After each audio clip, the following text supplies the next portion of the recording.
Hello. हाय। आज हम English में वो चीज पढ़ने वाले हैं जिसके बिना एकदम इंग्लिश अधूरी है। तो चलिए, ज्यादा बात ना करते हुए आज स्टार्ट करते हैं। ठीक है। कर्ता। कर्ता किसे कहते हैं? ठीक है, यानी सब्जेक्ट। कर्ता होता क्या है इसको हम जानते हैं। जो वाक्य में काम करता है या जिसके बारे में बात करते हैं उसको कर्ता कहते हैं।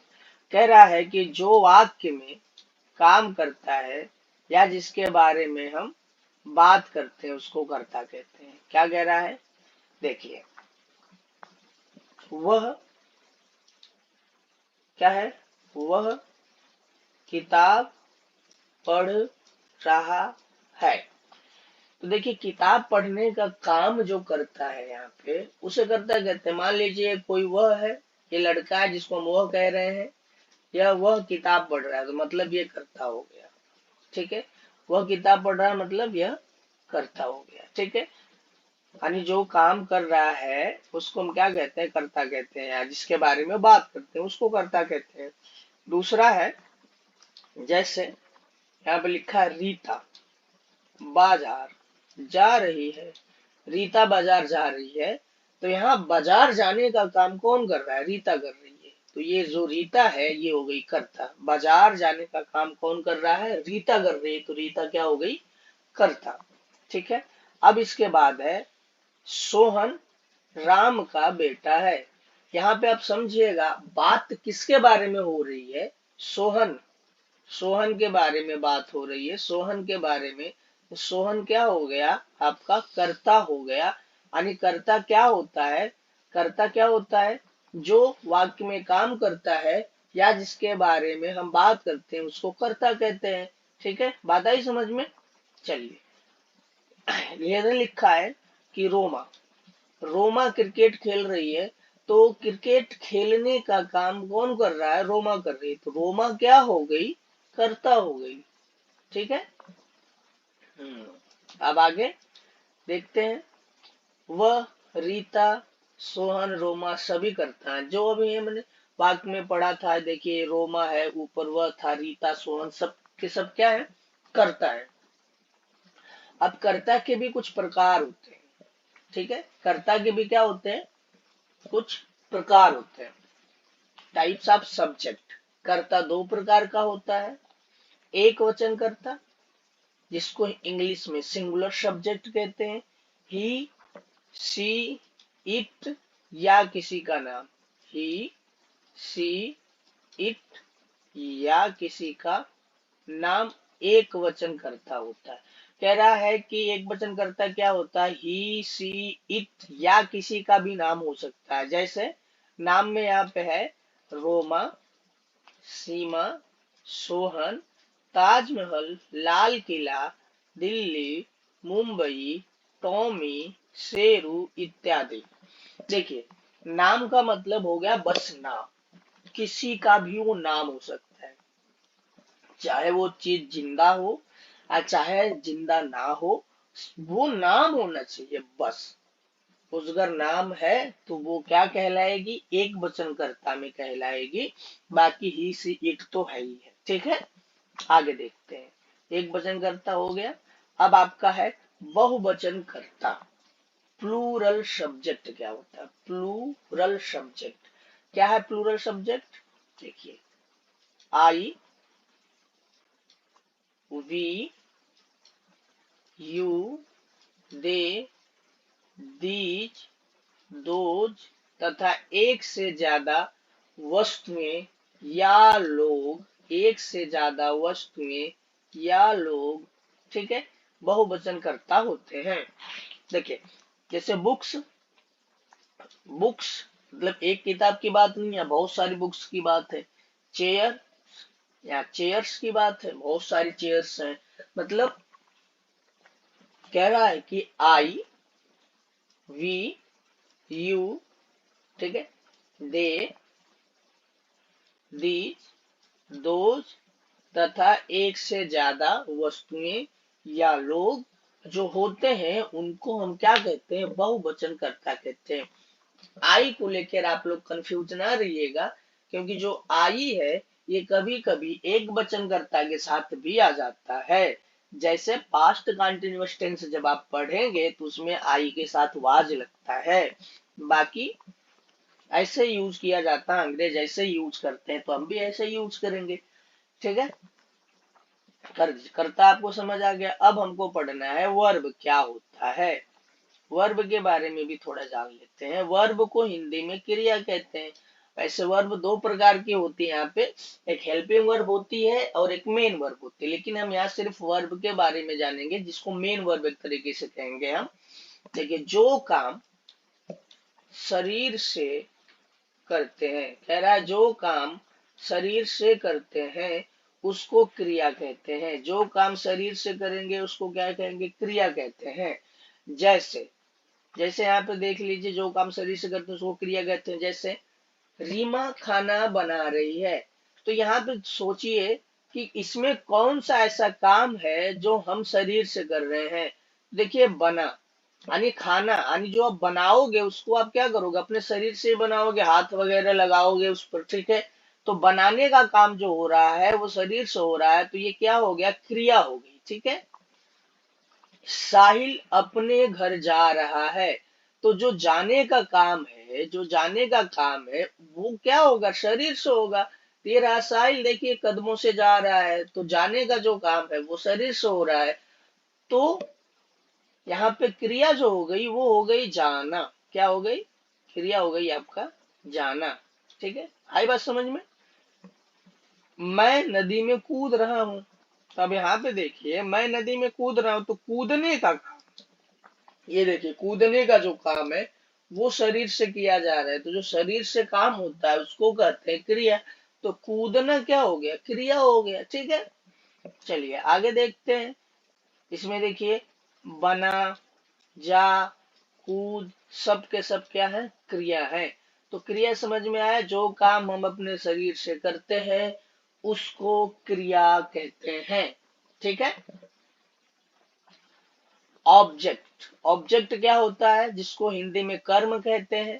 ठीक है, ऑब्जेक्ट क्या होता है, जिसको हिंदी में कर्म कहते हैं। जिस जिस चीज, यहाँ पे गड़बड़ हो गया है ये, जिस चीज पे, ठीक है, ठीक है, इस पर क्या है, जिस चीज पर काम करते हैं उसको कर्म कहते हैं। जिस चीज पर काम करते हैं उसको कर्म कहते हैं, या जिस पर क्रिया का असर पड़ता है उसको कर्म कहते हैं। क्या कह रहा है, कह रहा है जिस चीज पर आप अपने शरीर से काम करते हैं या जिस पर आपके काम का असर दिखता है उसको क्या कहते हैं, क्रिया कहते हैं। जैसे एग्जाम्पल में, आपने राहुल के गाल पे थप्पड़ मारा, राहुल के गाल पे थप्पड़ मारा, तो आपका असर किस पर दिखेगा, राहुल के गाल पे दिखेगा। तो इसमें जो कर्म हो जाएगा वो राहुल का गाल। अब अगला है इसी का एग्जाम्पल, जैसे राहुल खाना बना रहा है, राहुल खाना बना रहा है। ठीक है, तो यहाँ जो बनाने का काम है, यानी आप किस पे करेंगे, खाने पे तो कर रहे हैं ना। ये जो बनाने वाला काम है किस पे आप कर रहे हैं, खाने पे कर रहे हैं, तो खाना क्या हो गया, यहाँ पे कर्म हो गया। सोहन किताब पढ़ रहा है, पढ़ने का काम किस पे किया जा रहा है, किताब पर किया जा रहा है। किस पे किया जा रहा है, किताब पर, पढ़ने का काम किताब पर किया जा रहा है, तो ये हो गया कर्म। अब कर्म भी दो प्रकार के होते हैं, कर्म के प्रकार, कर्म दो प्रकार के होते हैं। डायरेक्ट ऑब्जेक्ट, यह निर्जीव वस्तु को अक्सर बताता है और क्रिया में क्या शब्द लगाने से प्राप्त होता है।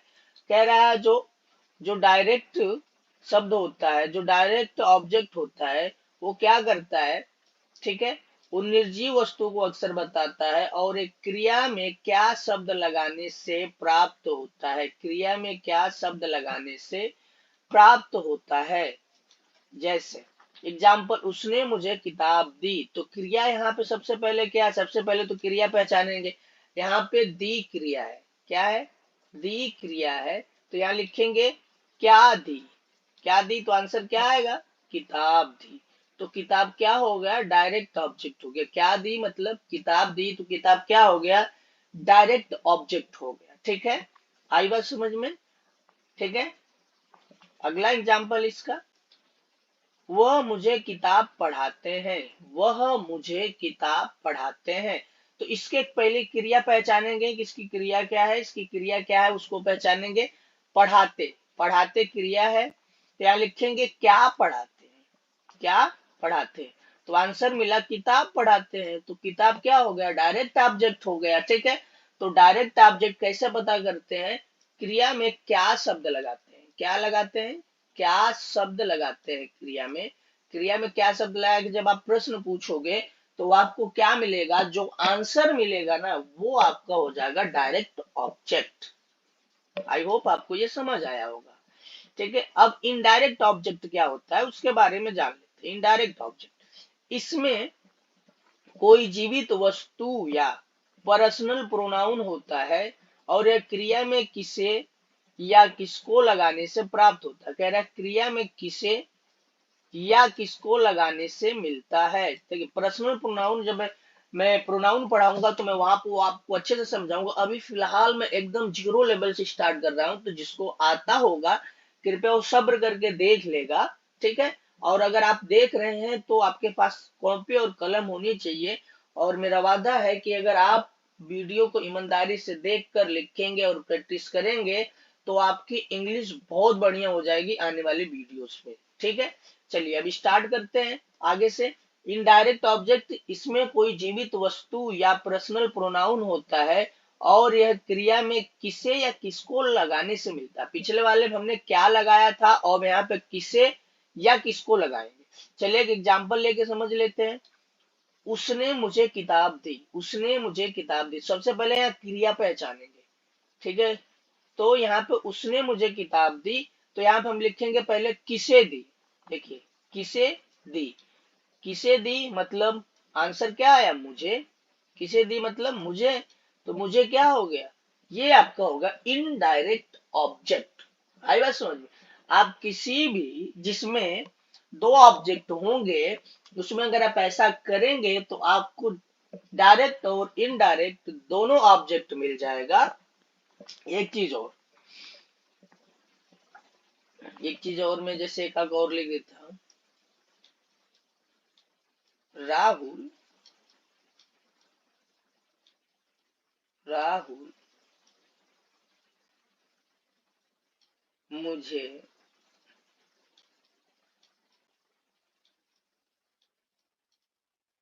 राहुल मुझे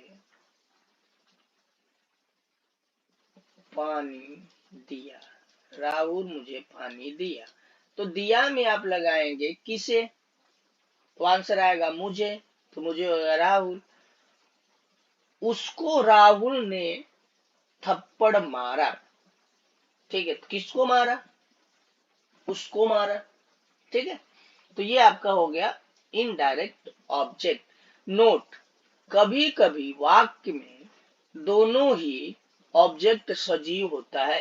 कह रहा है अभी हमने सजीव और निर्जीव से समझा था, तो कभी कभी ऐसा होता है कि वाक्य में ना दोनों ऑब्जेक्ट सजीव हो जाता है। जब दोनों सजीव हो जाएगा तो आप कंफ्यूजन हो जाएंगे क्या दोनों इनडायरेक्ट है। नहीं, आपको मैंने ट्रिक बताए हैं कि आपको कैसे पूछना है।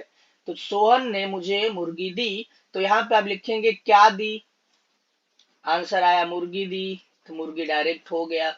किसे, मुझे, किसे दी मतलब मुझे दी, तो ये क्या हो गया, इनडायरेक्ट ऑब्जेक्ट हो गया। ये आपका इनडायरेक्ट ऑब्जेक्ट हो गया, ये इसको आप बोलेंगे इनडायरेक्ट ऑब्जेक्ट। ठीक है, किसे दी, मुझे दी, क्या दी, मुर्गी दी। ठीक है, तो ये क्या हो गया, इनडायरेक्ट ऑब्जेक्ट हो गया। ठीक है, अगर आपने इस वीडियो को ध्यान से देखा होगा, लिखा होगा, तो आपको 101% समझ में आया होगा। ये वीडियो का पार्ट 1 है, इसका पार्ट 2 कल आएगा। मुझे जरूर सपोर्ट करें, लाइक शेयर और सब्सक्राइब और कमेंट जरूर करें।